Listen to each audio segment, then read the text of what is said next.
What is going on? I haven't really done a video in a while. I haven't really been doing too much training or anything. I'm just waiting for my shoulder to heal up. Got some plans going into the future. I'm currently driving to work on a Saturday morning. It's like, I don't know, below freezing outside. The roads are slicker than owl shit, so if I go careening off the road and you just see a burst of flames in the video, that's what happened. I died, so oh well. So just plans for training from this point on. Just going to hopefully be able to really get back into some consistent lower body days and stuff like that. I tried last week squatting 3 days, nothing too crazy, just a little bit of weight and stuff with a safety squat bar, because I still can't get that bar still uncomfortable with like external rotation in my shoulder, kind of keeping it on my back. Actually holding on to the bar up there, you know, staying tight and everything's still uncomfortable. So I've still got a couple of months of that left. Good news is this week I got cleared from going to weekly physical therapy, because I think I'm the only person on earth that actually does their exercises like they're supposed to. So I've still been doing like little pendulum swings and stuff. Got cleared to start doing some band strengthening exercises. Nothing too crazy, just like horizontal abduction, just those band pull-aparts, like a really light TheraBand. You can do some no monies. You can do some like diagonal pull-aparts and stuff like that. I'm really trying to do just some like jump stretch, Jesus Christ, I'm old. Some exercise band stretching and stuff like that. Just keeping the band up high. I'm just doing like a little like 5-way shoulder stretch, just moving around in every direction.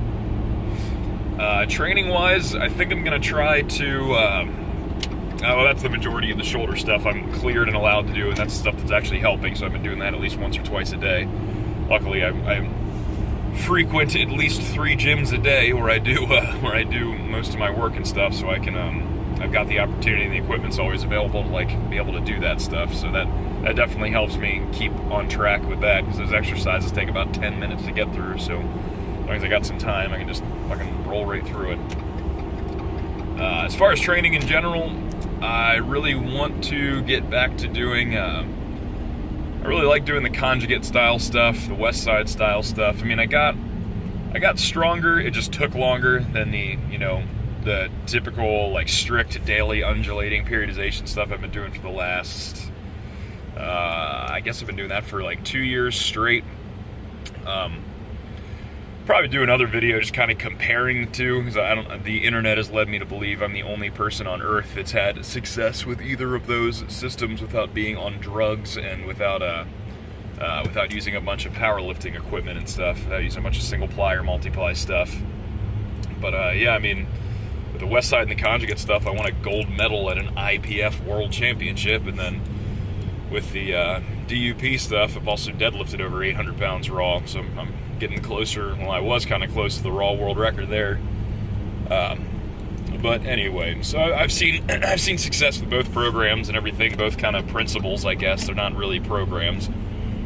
So the plan is I want to try to set up a higher frequency training program using more of the conjugate West Side style kind of principles that I've found that have worked best for me over the years. So really what I'm getting at, when you look at people that are good at individual lifts, there's some common traits, some common trends that you see. So like, if you get a really good squatter, odds are they're squatting at least 2, 3, 4 times a week. The frequency of squatting is always higher with really good, just that I'm talking in really non-specific generalities here, just trends that I've noticed. So good squatters usually squat frequently. They squat more often during the week. You see really good benchers, I mean, most of the time they have a heavier bench day, a lighter bench day. Everything else they do is basically just bodybuilding stuff. You know, they do a ton of assistance lifts for tons and tons of reps, under control, nothing too heavy, nothing too crazy. But you know, that's typically 2 to 3 times a week you see that pop up, and usually no more than that for especially really successful. It seems like the most successful benchers only bench once or twice a week, really, and then just have like bodybuilding accessory days and stuff like that. Then Then for deadlift, something I've noticed is that every really good deadlifter, whether they realize it or not, they do speed work. They do power-oriented work where they're trying to move the bar as fast as possible. So whether that's, training the opposite stance, or like throwing bands on the bar and just doing speed work, or doing some kind of crazy-ass variation like, on an elevated platform or whatever. Like, it's always for lower reps and just speed. There's always speed work present in a really good deadlifter's program. So there's, those are all kind of aspects I really want to try to bring together, using a higher frequency program, and then kind of organizing it using those West Side style kind of principles. So again, I'll probably do another video just getting a little bit more in depth than that. I want to kind of get it up on the whiteboard and do a compare and contrast, just everything I've noticed.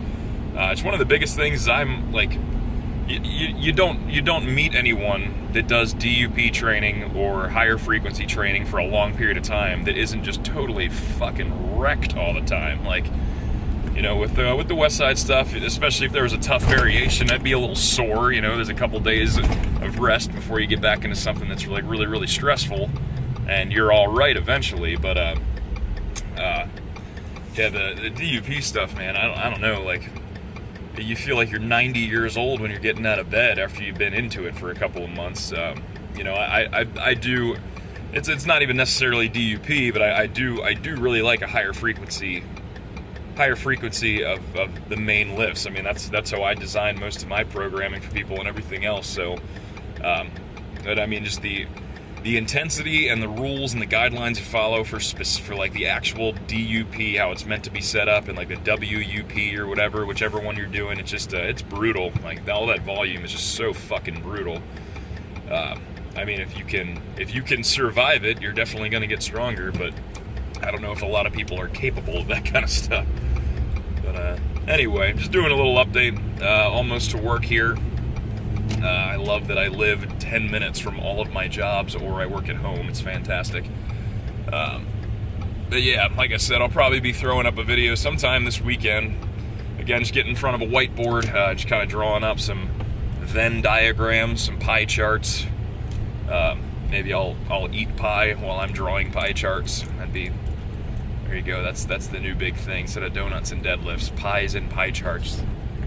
But all right. Yep. Thanks for watching.